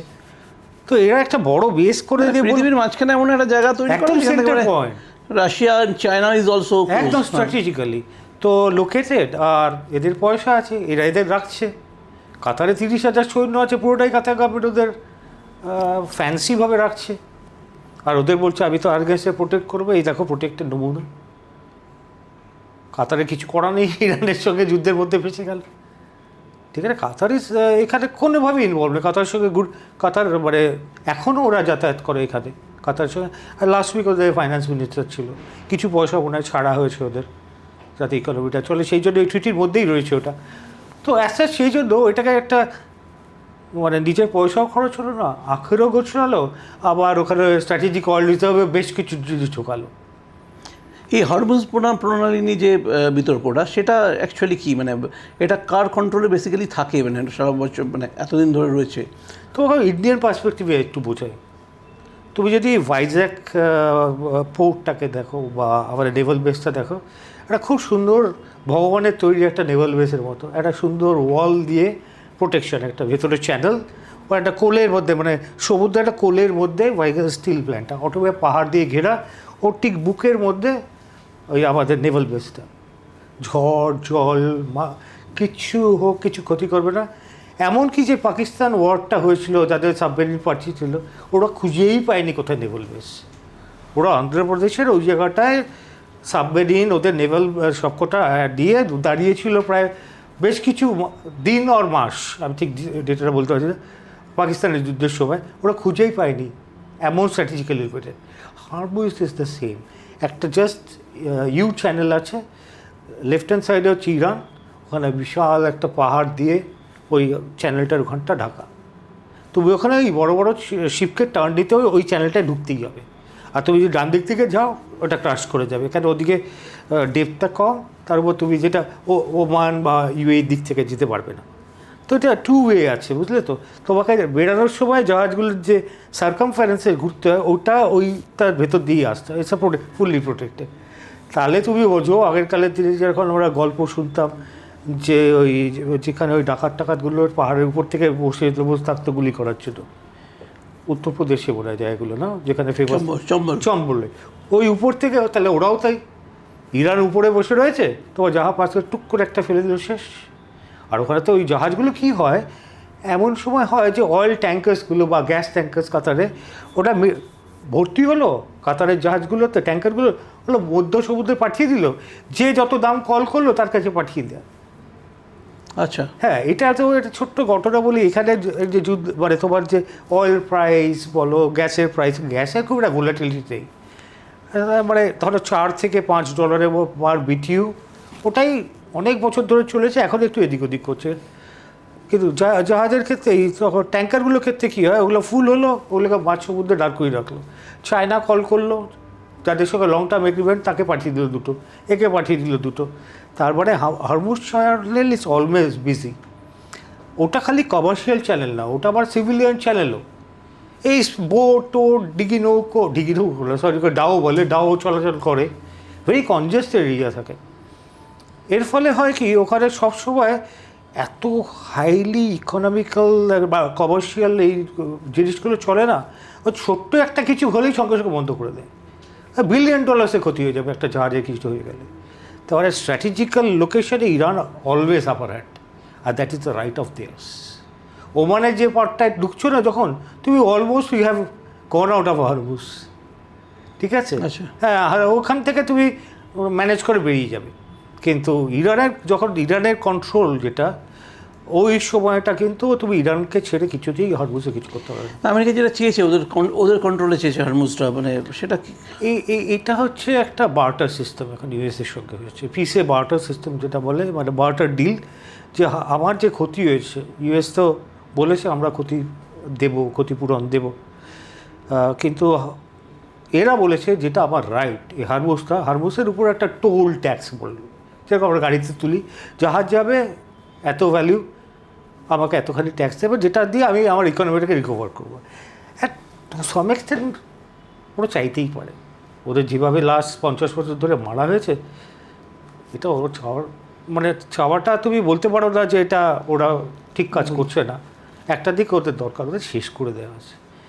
একবার তো তোমার মতো মানুষের একবার ইরান যাওয়া উচিত, তুমি তো মানে ওদের প্রতি হয়ে যাবে, ফিদা হয়ে যাবে ওদের সঙ্গে কথা বললে, এত ভালো মানুষ। আমি একটু বেশি প্রো ইরানিয়ান হয়ে গেলাম না তোমার ঠিক আছে, কাছে? সেটা সত্যি। না, আমাকে ফ্লাইট থেকে নামতে হবে তো সেই জন্য। না ঠিক আছে, হ্যাঁ, না কিন্তু মানে একটা জিনিস বলো যে তবুও তো একটা কোথাও একটা, তুমি তো অনেক বছর রয়েছো, ধরো গালফে রয়েছো, কত বছর রয়েছো গালফ কান্ট্রিতে? 26 বছর। 26 বছর রয়েছো। তোমার অভিজ্ঞতা কি ওখানে থাকার? তুমি কি পার্সপেক্টিভে বলছো এটা? মানে সবটা মিলিয়ে এই যে আমাদের একটা গোটা পৃথিবী জুড়ে একটা ধারণা, মানে ইরান মানেই হচ্ছে একটা সন্ত্রাসবাদী দেশ, লেবানন মানেই একটা সন্ত্রাসবাদী দেশ, সিরিয়া মানেই একটা, সেখান থেকে শুধুমাত্র আতঙ্কবাদীদের চাষ হয়। তো এবং সেখানে গিয়ে আমি লাস্ট ইয়ারই একটা এই কলকাতা ফিল্ম ফেস্টিভ্যাল একটা ছবিও এসেছিলো, একটা গোটা দেশকে, লেবাননের বেইরুটের ওই একটা ওয়ার জোনের নিয়েও একটা ডকুমেন্টারি বানিয়েছিলেন এক ভদ্রলোক। তিনি তার একটি বাচ্চার বাবা, বাচ্চাকে নিয়ে তাকে ফেস করেছিলেন, একের পর চোখের সামনে একের পর একটা বাড়ি, বড় বড় বাড়ি ধ্বংস হয়ে যাচ্ছে ইয়েতে। তো সেটা নিয়ে একটা উনি ডকুমেন্টেশন করেছিলেন, সেটা একটা আলটিমেটলি একটা ডকুমেন্টারি করে দেখিয়েছেন বিভিন্ন জায়গায়। তো এই যে আমাদের ধারণাটা, এবং তার ফলে যে আমরা কি দেখেছি, আমরা সবসময় বলা হয়েছে যে ইরান সন্ত্রাসবাদীদের সেখান থেকে সাপোর্ট করে, এই যে হিজবুল্লাহ বলো, হামাস বলো, এই যে সন্ত্রাসবাদী গোষ্ঠীগুলো রয়েছে গোটা পৃথিবী জুড়ে আতঙ্ক সৃষ্টি করছে, তাদেরকে ইরান সাপোর্ট করে, ইরানিয়ান সাপোর্টে এগুলো হয়। এবং তার ফলে যে এই মধ্যপ্রাচ্য যে পুরো ব্যাপারটাই যে আমাদের সামনে যে পারসেপশনটা তৈরি করা হয়েছে, এটা হচ্ছে বেসিক্যালি ইসলামিক গোড়ামি, ইসলামিক আর যা এগুলো আমরা নেগেটিভ অ্যাসপেক্টগুলো আমরা জানি বা আমাদের বোঝানো হয়, সেটা সন্ত্রাসবাদ সবটা নিয়ে তৈরি হয়। সেখানে তুমি 27 বছর রয়েছো, তোমার অভিজ্ঞতাটা কী? তো এটা একটু ডিফারেন্ট পার্সপেক্টিভ, 2-3টে ডিফারেন্ট পার্সপেক্টিভে দেখো। যদি রিলিজিয়াস পার্সপেক্টিভ বা হিস্টোরিক পার্সপেক্টিভে দেখো, আমি মানে 26 বছর ইজ টু ইয়াং। এটা কিন্তু চলছে আজ থেকে একটা সেঞ্চুরি আফটার সেঞ্চুরি। তুমি যে মুসলিম ধর্ম বা ক্রিশ্চিয়ানিটি এগুলো সব কিছু এই জোনটাতেই, ক্র্যাডল অফ হিস্ট্রি তুমি যদি বলো এই জোনটাই। হ্যাঁ, আর এই জোনটাতেই সবচেয়ে বড় ধ্বংস এইসব হচ্ছে। খুব দুঃখের ব্যাপার এটা, কিন্তু এই জিনিসটা ইতিহাসই বলে, কিন্তু এটা তখন থেকেই শুরু হয়ে গেছিলো। এই যে ডিভাইড হয়ে গেছিলো, যে এখান থেকে ক্রিশ্চিয়ানিটি বেরিয়ে গেছে, এখান থেকে ধরো এই ইসলামিক ব্যাপারটা মুভমেন্টটা তৈরি হয়েছে, এর মধ্যে থেকে আবার একটা ফ্র্যাগমেন্টেশন হলো, যেটা মিডল ইস্টের এদিকটা এসে গেল, যেটা ইরানের কাছে এলো, সৌদির কাছে, এটা আবার সুন্নি আর এটার মধ্যে এলো, শিয়ার মধ্যে। তো এটা হিস্ট্রির মধ্যে কিন্তু আছে, এটাকে চলছে, আজকে তৈরি হয়নি, ঠিক আছে। তার মধ্যেখানে নতুন করে আবার ইসরায়েল ঢুকলো 60-70 সালে, দেখো এরা ঢুকলো। তারপরে তো এদের মধ্যে ফান্ডামেন্টালিজম যেটা, ওটা কিন্তু আরও গাঢ় হতে হচ্ছে, যত দিন এগাচ্ছে আরও গাঢ়ভাবে হচ্ছে। কিন্তু এখন বলতে পারো খুব, আগে নগ্নভাবে দেখা যেত যুদ্ধ করছে, এই করছে, ওই করছে, এখন খুব স্ট্র্যাটেজিক প্ল্যানিং করে দেখায়, কিন্তু সবাই সবার খুব এটা ভালো চায় বলে মনে হয় না। তবে তুমি যে নাম দুটো বললে, প্রথমে বেইরুটের কথা বললো, এমন একটা শহর অনিলভ, ওই একটা শহরে তুমি নেবে, একটা জায়গায় দাঁড়ালে তুমি কিন্তু 7খানা লেয়ার অফ বেইরুট দেখতে পাবে। এই খালি যুদ্ধের জন্য ওই বেইরুট সিটির মধ্যে 7খানা লেয়ার আছে। একেবারে ইনফ্যাক্ট আমি শহরটার নাম ভুলে যাচ্ছি, কোনো একটা ওদের একটা ওই কোনো সীমান্তবর্তী কোনো একটা শহরটা কমপ্লিটলি ধূলিসাৎ করে দেওয়া হয়েছিল, ধূলিসাৎ মানে মাটিতে মিশিয়ে দেওয়া হয়েছিল। এবং ওই ভদ্রলোক তার মেয়েকে নিয়ে প্রাণ ভয়ে বেরিয়ে যাচ্ছেন। এবং এই ঠিক আমরা যেদিকে দেখলাম না যে ইরানে এই বাচ্চাদের কফিন নিয়ে যেরকমভাবে মিছিল করে বেরোনো হয়েছিল, ঠিক সেরকমভাবে একটা লম্বা মিছিল, সেখানে হয়তো 1000 কফিন নিয়ে যাচ্ছে, গিয়ে সেখানে তাদেরকে লাস্ট প্রেয়ারের জন্য যাচ্ছে। সেটাই, এই ছবিগুলো দেখলে মানে সত্যি এইগুলো তো দেখো আর হচ্ছে তো নিশ্চয়ই, আর কিছুটা আবার কিছু ফ্যানেটিক পিপুলও এগুলোকে হাইলাইট করে, এর থেকে কিন্তু অনেক কিছু সুবিধা পাচ্ছে। সারা পৃথিবীতে দেখবে কিছু অর্গানাইজেশন আছে, আমাদের কাশ্মীরের নামে টাকা তোলে, এই করে একটু অনেক কিছু মানে ডোনেশন করায়, অর্গানাইজেশন এনজিও বানিয়েছে। এই টাকাটা অবশ্যই ওদের কাছে পৌঁছচ্ছে না। আমি তোমাকে সঠিকভাবে বলে যাচ্ছি যে ইউএনও যেগুলো করা আছে, যে ছোটো ছোটো হসপিটালস আছে, এগুলো করা, এখানেও কিন্তু খাবার পৌঁছায় না। প্যালেস্তিনিয়ান ইজ আ লিভিং হেল। তুমি যদি আজকের দিনে যাও, ওই জায়গায় মানুষ বাস করার জায়গা নয়। হাইজিনের দিক থেকে মানে কোনো দিক থেকে একটা মানুষের থাকার জায়গা না, মানে পশু পাখিও থাকতে পারে না, ঠিক আছে। কার দোষ কী দোষ আমি হতে যাচ্ছি না। তো তুমি যেটা দেখছো সবটাতেই বিশ্বাস করার জায়গা নেই, এটাকে আবার ক্যাপিটালাইজ করছে লোকজন, গভর্নমেন্ট ক্যাপিটালাইজ করছে। লেবানন এককালে খুব উদ্দিষ্ট জায়গা ছিল, তোমরা সবাই জানো। আর লেবানন একটা খুব মজার জিনিস হচ্ছে, এটা একটু কেরালার মতো। অর্ধেক লেবানিজ বাসিন্দা আউটসাইড লেবানন, তারা আর অল বিলিনিয়াস। তুমি আমেরিকা থেকে অস্ট্রেলিয়া অবধি যদি যাও, সব জায়গায় তুমি লেবানিজ বিজনেসম্যান পাবে। তারা আর দেশে আর ফেরে না। দেশের এই অবস্থা, কিন্তু তারা সব বাইরে আছে, ভেরি ইন্টেলিজেন্ট পিপল আর এন্টারপ্রেনিউর। তাদের প্রচুর, তাদের দেশের প্রতি ভক্তি নেই। তারা একটা সি সাইডে বড় বড় বাংলো করে রেখেছে, এসে মজা করে চলে যায়। অবিশ্বাস্য সুন্দর দেশ, সুন্দর ক্লাইমেটেই। Lebanese University, once upon a time, was one of the best universities in the world. Basically the medical one. মানে কম্পেয়ার করতে হয় না, ওয়ার্ল্ডের নাম্বার এককালে অনেকটা 1 নম্বরে ছিল। এখন পড়াশোনাটা ছড়ায়নি কোথাও। আজকে তুমি বলো ডেভেলপমেন্ট কথাটা, development is very much linked with education, literacy. এই দিকটা literacy, Syria is the again the cradle of history. তুমি যত দেখো, প্রথম চার্চ বলো বা প্রথম যে কোনো ধর্মের কোনো কিছু দেখো, সব সিরিয়া থেকে। সিরিয়া ধূলিসাৎ করে দিয়েছে। History is rewriting. তুমি হিস্ট্রি খুঁজে পাবে না, এখন বই ছাড়া কোনো খুঁজে পাবে না, কি দেখতে পাবে না। এই দুঃখের জায়গাগুলো না তুমি কোনো মতে আর কোনো মতে কম্পেনসেট করতে পারবে না। তো মানুষের কী হচ্ছে, একটা দিক থেকে ডাইভার্সনটা চলে গেছে। না, আমি বলছি যে ধরো এই সিরিয়ার ক্ষেত্রে তুমি বলছো তো, বেশিরভাগ যারা আমাদের ধরো এই পডকাস্টটাই যারা দেখছেন, তারা এই মাইন্ডসেট নিয়ে দেখছে সিরিয়া সেটা তো একটা আতঙ্কবাদীদের দেশ, তার মেরে ধ্বংস করে দিয়েছে, ভালো করেছে। তুমি তো একটা বা মুসলিম কান্ট্রি মানে হচ্ছে গোড়ামি, মুসলিম কান্ট্রি মানে হচ্ছে সেখানে পড়াশোনা নেই, সেখানে কোনো রকম একটা আতঙ্কবাদ। সিরিয়ান কিন্তু পুরোটা মুসলিম কান্ট্রি ছিল না। সিরিয়া কিন্তু ফার্স্ট খ্রিশ্চানের যে এটা উঠেছিল, ওটা এই অন্ধ কি বলো ওটা, হ্যাঁ, ওর ফলে আস্তে আস্তে খ্রিশ্চানরা অনেক সরে গেছে। খ্রিশ্চান অর্থোডক্স বলো, যে সিরিয়ান অর্থোডক্স, দে ভেরি, আজকে ইজিপ্ট বলো, যারা তো মুসলিম কান্ট্রি সবাই, ইজিপ্ট কপটিক যারা প্রচণ্ড পাওয়ারফুল, এখনও ভেরি পাওয়ারফুল। তো এখানে কিন্তু গোড়ামো ছিল, কিন্তু ওরা এডুকেশনটাকে ছড়ায়। এদের যে ধর্মের এডুকেশন যেটা, ওটাকেই প্রিভেল করিয়েছে। 5 বেলা নামাজ পড়ো, এই কোরআনে লেখা রয়েছে এটা, কিন্তু এর বাইরে আর যে অ্যাডভান্সমেন্ট এটা করেনি দেখে এদের এই যে রুলারগুলো, যারা ডিক্টেটরগুলো রুল করে গেছে, ওদের গ্রিন বুক, রেড বুক, ইয়েলো বুক করে এদের ওর মধ্যেই রেখে দিয়েছে। এরা, তুমি যদি এটাকে রিলেট করো, আমি খুব এই মানে রিলেট করি এটাকে হীরক রাজার দেশের ওই একটা মেশিন ছিল না, যন্ত্রমন্ত্র, হ্যাঁ, ওর ভেতর ঢুকে এক্স্যাক্টলি ওই। না, সেটা তো মানে সেটাই আমি বলতে চাইছি যে এই যে গোটা পৃথিবী জুড়ে আমরা যে আতঙ্কবাদটা দেখি, ইসলামিক আতঙ্কবাদটা দেখি, সেটা তো নিশ্চয়ই সেটা তার কোথাও একটা তৈরি হয়, সেটা তো ইলিটারেসি থেকে, তো আর কিছু না। তুমি তো একটা ইসলামিক কান্ট্রিতে আছো, একটা ইসলামিক কান্ট্রিতে 27 বছর ধরে আছো, তোমার অভিজ্ঞতাটা কীরকম কাতারের ক্ষেত্রে? আমি এত বছর আছি, আমি কোনোদিন নামাজের আওয়াজ পাইনি। তুমি পেয়েছিলে যে তুমি 1 মাস ছিলে, কিন্তু একটা ইসলামিক কান্ট্রি 5 বার নামাজ পড়ে সবাই সব কিছু করে, হ্যাঁ।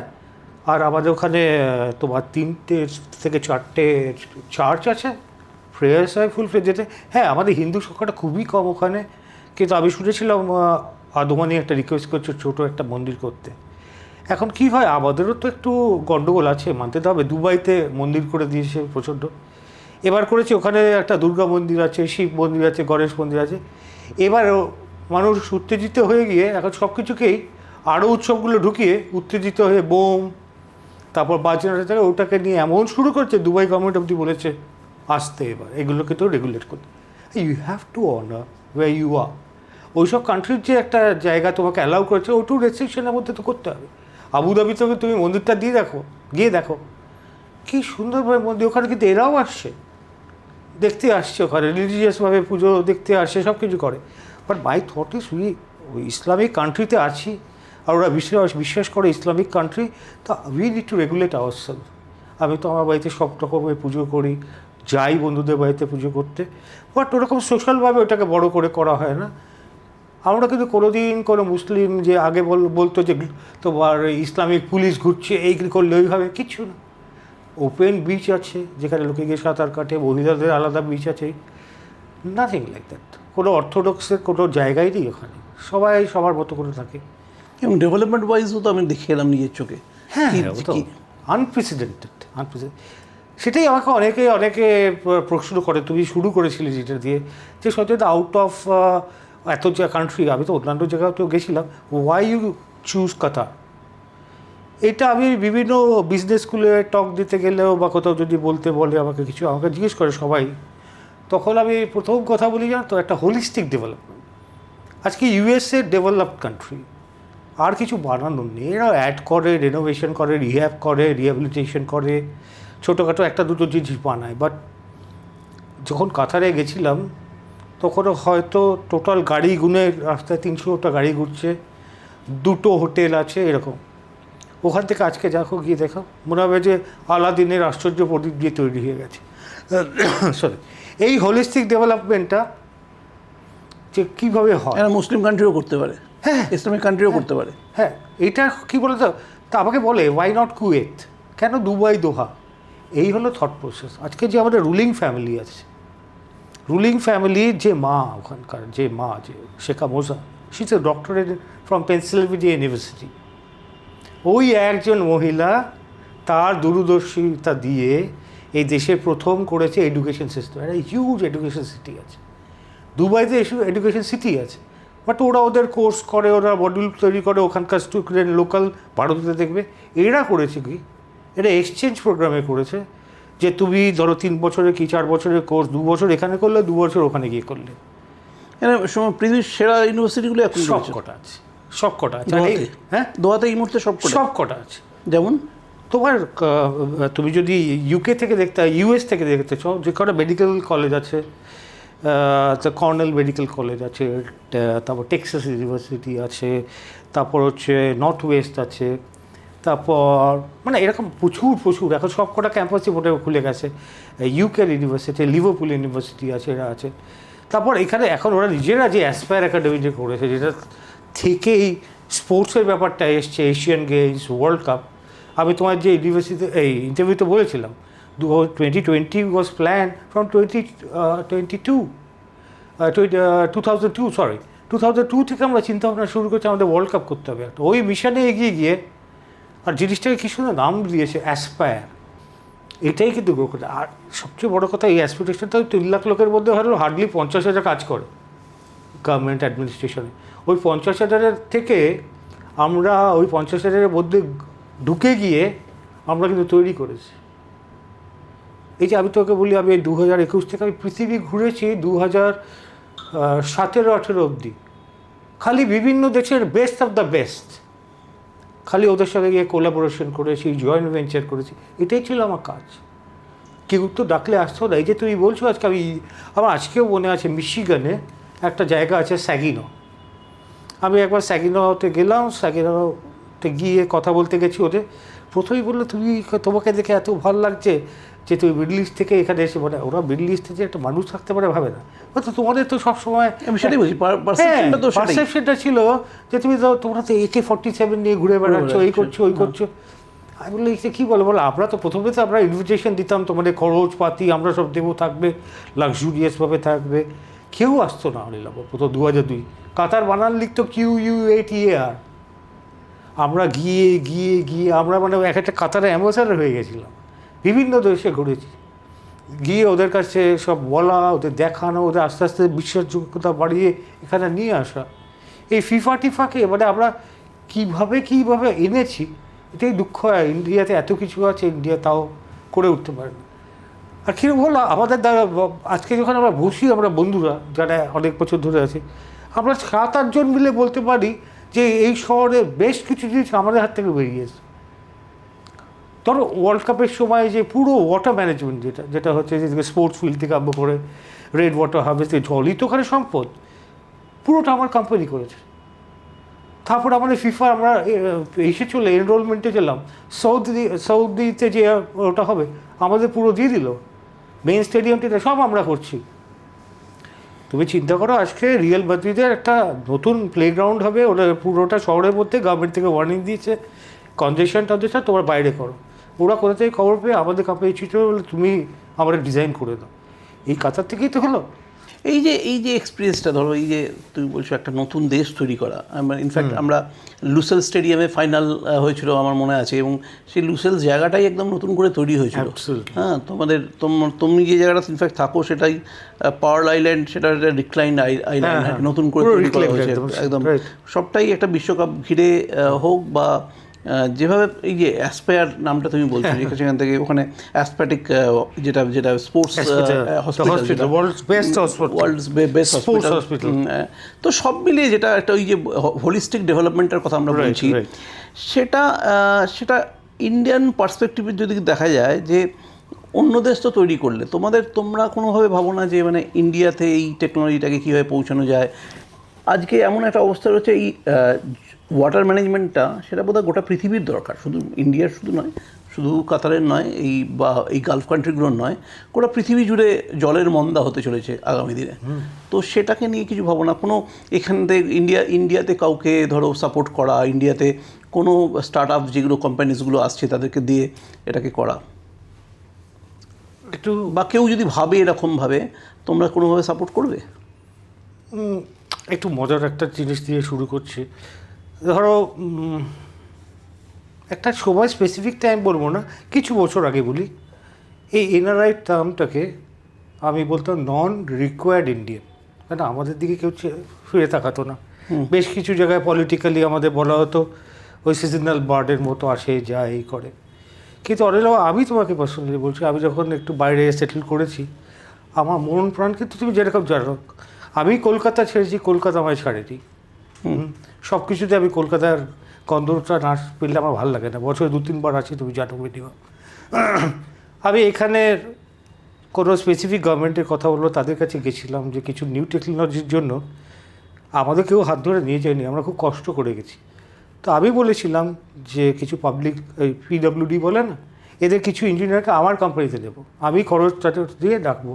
জাস্ট রিকোয়েস্ট করেছিল এখানকার গভর্নমেন্টকে যে আপনারা যে মাইনে চলছে ওদের চালান এখানে, আর বাদ বাকি দিয়ে এদের ট্রেনিং দিয়ে, কেন দেখো আচ্ছা ওয়ার্ক কালচারটা ঠিক করতে হবে। মাথা তো আমাদের অসাধারণ মাথা, শিক্ষাও কম না, জায়গাটা একটা জায়গাতেই আমরা খামতি, basic planning and work culture. আমি নিয়ে যাচ্ছি 1 বছর কি 1.5 বছর রাখবো, ট্রেনিং করে একদম ভালো প্রজেক্ট ম্যানেজার করে পাঠাবো। এই 7টা ছেলে 7টা ডিপার্টমেন্টে রাখবেন, এদেরকে একটু লিড করতে দেবেন। হ্যাঁ, মানে খুব মজা পেলাম, মিনিস্টারের সঙ্গে আন্ডার সেক্রেটারি সবাই গল্প গুজব করে সবাই রাজিয়ে গেলে। ওদের তো কোনো পয়সা খরচ নেই। আমি চলে গিয়ে বললাম আপনার পাসপোর্ট পাঠান, till date I didn't get it. তো আমার ক্যাপাসিটি 15টা ইঞ্জিনিয়ার অবধি আমি অফার করেছি 15টা। কারোর আছে বিরাট বড় কোম্পানি চালাচ্ছে বিদেশে, আর আমি টার্গেট করেছি আমি এই যে 7টা ইঞ্জিনিয়ার ক্যাপ্টেন বানিয়ে দেবো, এতে লিড করতে দেবেন টিমগুলোকে, দেখুন কি করে দিই। ফর্চুনেটলি তুমি ইন্ডিয়াতে তোমার করতে চাও না, আমি কন্ট্রিবিউট ইন্ডিয়াতে। আমি তোমাকে স্পেসিফিক্যালি বলি, আমার যে ফ্যাক্টরিটা এখানে যেটা স্ট্রং ওয়াটার ড্রেনেজ নিয়ে কাজ করছি, যেটা সারা পৃথিবীতে, আমার ইউএসএতে অফিস আছে 2টো জায়গাতে, অ্যাটলান্টা, ফ্লোরিডা, হিউস্টন, ওখানে প্রচুর লোক কাজ করে। আবার তোমার ইউরোপে আছে, ইউকে বেস্ট। আগে জার্মানিতে একটা ফ্যাক্টরি সঙ্গে লিজে কাজ করতাম, কলকাতায় একটা লিজ ফ্যাক্টরি আছে, ইন্ডিয়ার সঙ্গে অ্যাটাচ আছে। আমি ইন্ডিয়াতে কাজ করি না, তুমি আমাকে ইন্টারনেটে ইন্ডিয়াতে খুঁজে পাবে না। বেসিক্যালি হচ্ছে এখনও এই যে রেড টেপ বলো, তারপর গভর্নমেন্টের পারমিশন পাও, তারপর একটু হোয়াট এভার ইট ইজ, একটা করাপশন একটা ছোটোখাটো এখনও আছে।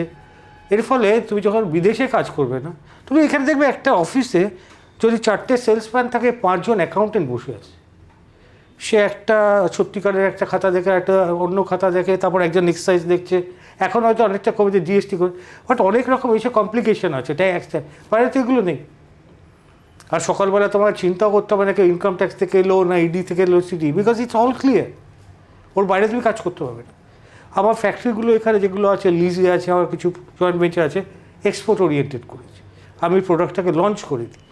বাট যেহেতু এখন ইন্ডিয়া ওপেনড আপ, বড় বড় কনসালটেন্ট ফ্রম ইউএসএ, যে আহমেদাবাদ এয়ারপোর্টের কথা বলছি, জেকব বলে একটা কেনেডিয়ান আছে কোম্পানি কনসালটেন্ট, ও তো ডিজাইন করছে সেম, বড় বড় এয়ারপোর্ট তো বড় বড় ইন্টারন্যাশনাল কোম্পানি, তারা আমাকে পার্সোনাল ইনভিটেশন দিচ্ছে, আপনি এসে ডিজাইনটা করুন।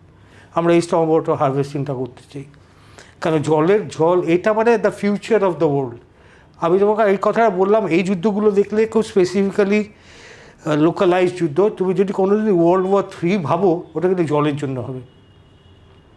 200টা ডিস্যালিটেশন প্ল্যান চায়না এখন থেকে বানাচ্ছে। ওরা একটা চ্যানেল বানিয়েছে like a river from north two south, জলটাকে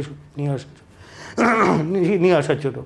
আজকে তুমি দেখছো ইন্ডিয়ার ওয়ারফেয়ার, সিঁদুরের মধ্যে জলটা কিরকম ঢুকে এসছে, দুজনেই জল নিয়ে খেলতেছিল। বুঝতে পারছো জল কোন জায়গায় যাচ্ছে? তো এই জল ওয়াটার রিসোর্সটাকে আবার ইকোলজির মধ্যে ফিরিয়ে আনাটা বড্ড জরুরি। আর এটা মানে এমন একটা টেকনোলজি, খুব বড় একটা টেকনোলজিটা ভগবান দিয়ে রেখেছে। অ্যাম্পল রেন হয়, জাস্ট জলটাকে কীভাবে টেকনোলজিক্যাল ধরে ওটাকে খুব ইজি স্টোর করা। হ্যাঁ, স্টোর করা, এইটুকু বুদ্ধি। আগেরকালে প্রিমিটিভ এজের লোকে আছে, রাজস্থানে যাও সব ওয়েল আছে, কীভাবে জলটাকে ওই বলে না আল বানানোর মতো, ওই দিয়ে জলটাকে নিয়ে জমিয়ে রাখে, গরমকালে ওই জলটা ইউজ করে, আবার বর্ষাকালে যা ঢুকে ওখানে ঢুকিয়ে দেয় এক্সট্রা। এটা ছিল না, এটা নতুন টেকনোলজি না, পুরনো টেকনোলজি রিভাইভ করা হচ্ছে, আরও ভালো করা হচ্ছে কীভাবে অ্যাভেলেবিলিটি হয়, চাষবাস, ড্রিঙ্কিং ওয়াটার সব কিছু, জলটাকে ধরে রাখা। কিন্তু তুমি গভর্নমেন্টের কাছেও বম্বেতে যে কটা কন্ডোমিনিয়াম বানিয়েছে সব কটা দেখে এটা না হলে তোমাকে এটা দেবে না। কিন্তু এখানে যদি কার সঙ্গে কথা বলবে, তুমি যদি যাও, ডিসিশন মেকার্সগুলো এখনও সেই একটা ওই জায়গাটা একটা ল্যাকিউনার রয়ে গেছে। বাট আমি তো অলওয়েজ ওপেন এই জিনিসগুলো। এখনও আমরা কি খুব ফাইন একটা এলিট জায়গাগুলোতে খুব বেশি করে টার্গেট করছে। আর আমরা বেশিরভাগ ইউরোপে এখন করছি ফ্লাড মিটিগেশন। এটা ছোট্ট বলে আমি শেষ করে দেবো। সুইজারল্যান্ড, স্কটল্যান্ড যেখানে বরফ জমে, ওখানে যখন বরফ জমতে থাকে, জমার পর যখন গলতে থাকে সামারের আগে, ওখানে যখন গলে তখন সমতলে বা ভ্যালিতে তোমার ফ্লাড ওয়ার্নিং চালু হয়ে যায়। এত তাড়াতাড়ি গলে না, ওই ফ্লাডটা কন্ট্রোল হয় না, বুঝলে? ওই ফ্লাড এসে পুরো শহর নিয়ে চলে যায়।